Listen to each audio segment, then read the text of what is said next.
Thanks for watching Channel 16. Now to our Middle Eastern correspondent, Jenny Richards, who's been in the north of the region for the past 3 days.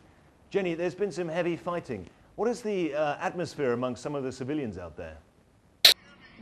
Jeremy, the view behind me can only be described as one of shock and devastation, a dramatic UN wake-up call. Thank you, Julie. As you can see from the smoke fulminating in the background, the UN slumber has been broken. The alarm bells have been rung by the Al-Jadar Martyr Brigade. The panic is rife, the panic is real. Clearly the government has a lot to answer for. This once peaceful road that ran but a few feet below me, bridging the divide between rich and poor, has been irreparably diverted. At 7 o'clock, the roads were functional. The peace admirably intact. It was a full storm. The billowing smoke is so vivid, so visceral. By 7:30, the mayhem ensued. The black clouds forming a blanket of chaos. The people here are confused, Leaving the civilians perplexed, dumbfounded, and bewildered. and obviously bewildered. But let's not dance around with the adjectives.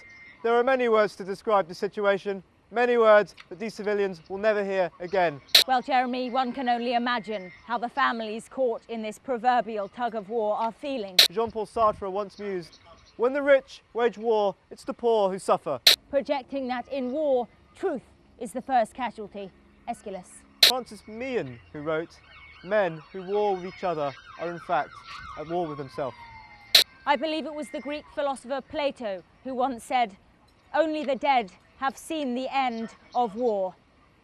Well, Julie, considering all the social aspects of this story, if I was to sum it up in one word, that word would be Dickensian. It would be naive and short-sighted to describe this situation as Dickensian. As with all the conflicts I've covered for Channel 16 News, Iraq, Afghanistan. With a small and sensitive crew, it's been much easier to interact with the locals here on the streets. North and South Korea, the People's Republic and the Democratic Republic of Congo. A lack of modesty can often be seen as a good journalist's downfall. One can only believe that hope will spring eternally from this murky fog of conflict. From the Northern Province, this is 5-time Spirit Award winner, A humbled Ismail Zanzibar. Jenny Richards. Thank you, Jenny.